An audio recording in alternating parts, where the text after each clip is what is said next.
Hi boys and girls, Miss Lawson here. I hope that you guys are all doing well. I wanted to jump on and make a quick video to help you guys with your math graded assessment for this week, which is going to be all on comparing decimals. Comparing is something that we have done all throughout the school year. We compared the values of different numbers, we have compared fractions, and something that we used for all of those things that we've done so far with comparing are the comparison symbols. There are 3 of them, and if we were in our classroom right now, I could just see those hands shooting up because y'all already want to tell me what those symbols are. The first one that we have is the greater than symbol, okay? Greater than.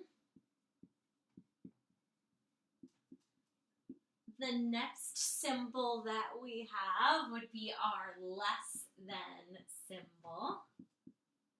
And then what was that third one that we use? Oh, you all know it is the equal sign. Okay, so just as we use these 3 symbols for all the other things that we've compared in 4th grade, we're going to use them today to help us with comparing decimals. So we know when we use the greater than symbol, the numbers or the value that is going to be towards the open side of the symbol is going to have a higher value than the number on the smaller side. And the same thing here. The smaller value or number would go here, the larger here, and equal, we know that they are both the same no matter what side they are on, okay?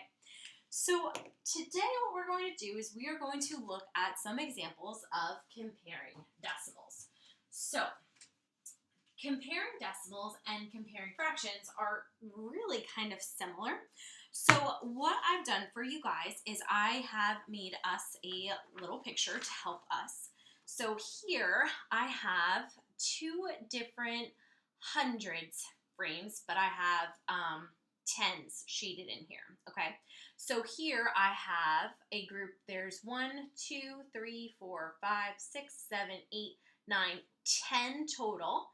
And out of those 10, I have 1, 2, 3 shaded in. So I have a total of 10 bars here, and 3 of those 10 bars are shaded. So that would be equal to 3 tenths, okay?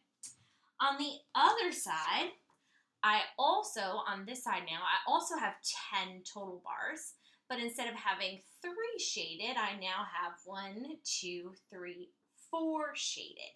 So this, drawing as a fraction, would be represented by, you guessed it, 4 tenths. Now, if we were going to be comparing these as fractions, what we could do, because they both have the same denominator, is simply look at the numerators and compare the values of those numbers. So which number is greater, 3 or 4? If you're yelling at me right now, 4, you are correct. So therefore, 3 tenths is less than 4 tenths because the smaller value is first. So that's why we would read it that way. Now, to write this as a decimal, all you would have to do is write a 3 in the tenths place. So 3 tenths would be written like this, 0.3, 3 tenths, compared to 4 tenths, which looks like this. So all you're doing here is looking to see if you have the same amount of digits after the decimal point. So after my decimal point, I have 1 digit. After my decimal point, I have 1 digit. Therefore, they are the same unit. So all I have to do is look at the value of the numbers. Which number is greater, 3 or 4? 4 would be greater, so therefore 3 tenths is less than 4 tenths, okay? Let's look at another example of this. I have another drawing here for you guys, and this one has 200 frames on them. Now, if I look at the picture, I can kind of tell which one is going to be greater without even having to figure out the decimal place value. And if you can do that, that's great, but we want to go ahead and still figure out what the value of each of these drawings is. So I'm going to start over here. I have 10 in each row, so I can actually just count down this way, 10, 20, 30, 40, 50, 60, 61, 62, 63. So this picture here represents 63 out of 100, which we would write as 63 hundredths as a fraction. So we have 63 over 100, and we're going to be comparing that to, let's find out. So if we look at our next drawing, same thing. We can count down by tens. 10, 20, 30, 40, 50, 60, 61, 62, 63, 64, 65. So this side would be 65 hundredths.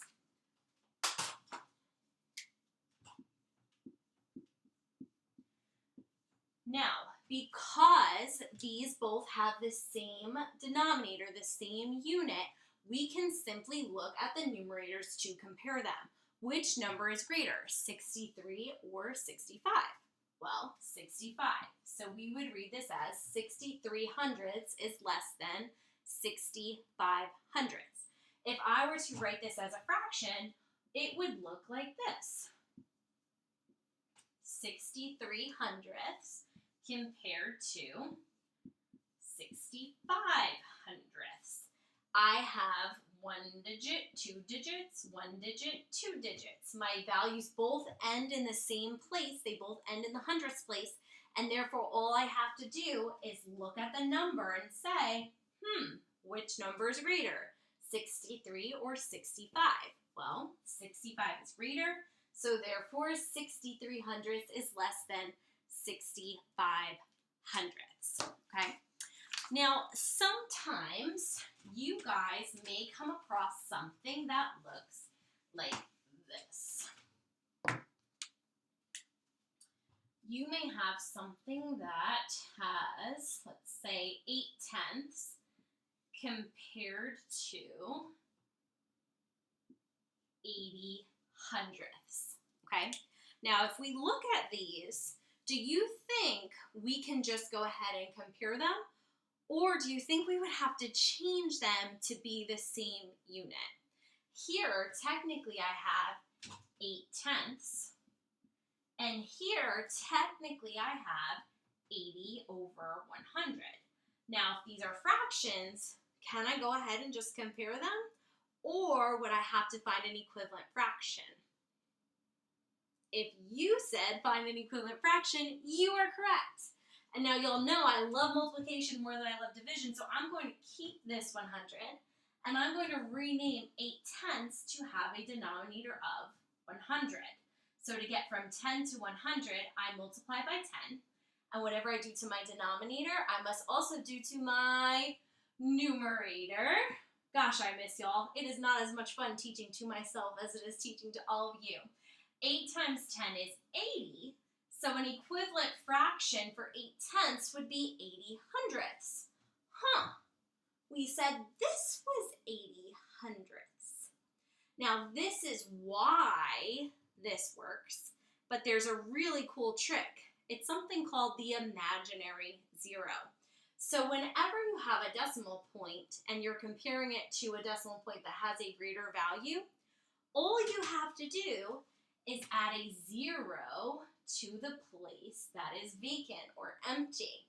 And then you end up making it automatically the same unit. So here, instead of having 8/10, we've now converted it to 80 hundredths. And 80 hundredths has a relationship of being equivalent to 80 hundredths. Let's look at another example of that. If I had something that looked like this, just make sure I go there. If I have something that looks like this, 40 hundredths compared to 4/10, I can't go ahead and just compare them because this decimal goes up to the hundredths place, and this decimal only goes up to the tenths place. So I know I have to use that imaginary 0. I like to think of SpongeBob going, imagination, with his rainbow to help me remember this, to add that imaginary 0 in. If I add that imaginary 0 in, what is the relationship between these two decimals? I'm now looking at 40 hundredths compared to 40 hundredths. their relationship is that they are equivalent. Now, I know if you guys were looking at it without that imaginary zero, you might say, well, Miss Lawson, 40 is greater than 4. You're right, 40 is greater than 4. But you have to keep in mind the place value of that decimal point. So if you have a 4 and a 4, they're both in the same place, that imaginary zero has to be there because you have to compare decimals that have the same place value, okay? I want to just look at a few more examples with you guys before you go on to do your decimal, comparing decimals study island. So let's look at some. I have 5/10 compared to 8/10. The first thing that I'm checking is that my decimals end in the same place. Ends in the tenths place, ends in the tenths place. No imaginary zeros necessary here. All I have to do is look at the number. So I'm comparing 5 to 8. Which number has a greater value? If you're saying 8, you are correct. So therefore, 5/10 is less than 8/10. 8/10 is greater, okay? Let's look at another example. If I have this, 32/100 compared to 15/100. First thing I'm doing is I'm checking the place value, making sure that both of those decimals end in the same place. This ends in the hundredths place, this ends in the hundredths place. No imaginary zeros necessary. I'm just looking at the numbers. 32 compared to 15. 32 is greater than 15, therefore 32/100 is greater than 15/100. Now, if I get down here, I have 9/10 compared to 24/100. Well, if I look at this, 9 is less than 24. So I might say, well, automatically 24 is greater than 9, so it should look like this. What do you guys think? If you're yelling at me, Miss Lawson, you made a mistake, then you are absolutely correct. I didn't compare the place values. This decimal ends at the tenths place. This decimal ends at the hundredths place. And therefore, in order for me to compare them, I have to make them both in the hundredths place.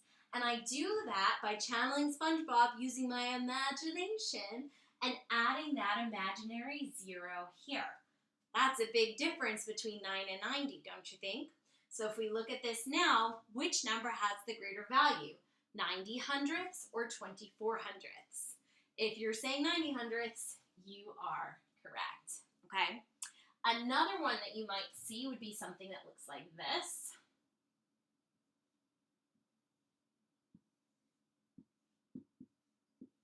We have 70/100 compared to 70/100. They both end in the hundredths place. They have the same amount of digits after that decimal point. Therefore, I'm looking at just the numbers. 70 compared to 70, they are equivalent, okay? One more I want you guys to see would be this one.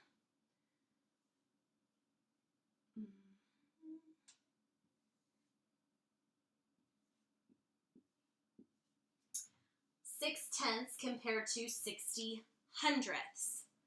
Well, I look at them, my initial thought is, well, 6 is less than 60, so automatically this should be greater. But do you think that's right? If I look here, my number ends in the tenths place.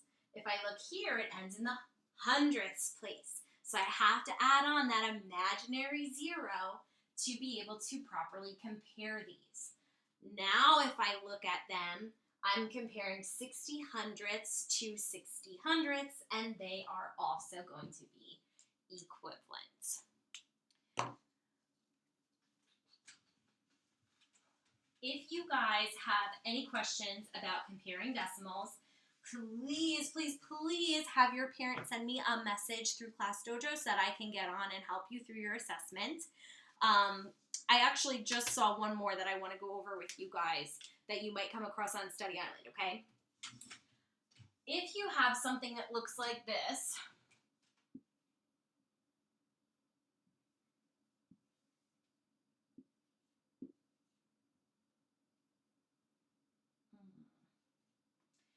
you can still compare these, okay?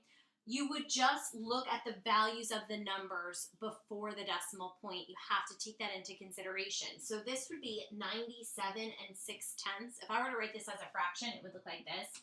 97 and 6 over 10 compared to 98 and 9/10. So 98 and 9 as my numerator, 10 as my denominator. Which one of these numbers holds a greater value? 98 of something or 97 of something. So you might see something that looks like that also, but it just goes back to your knowledge of comparing whole numbers, which you guys have mastered earlier in the year.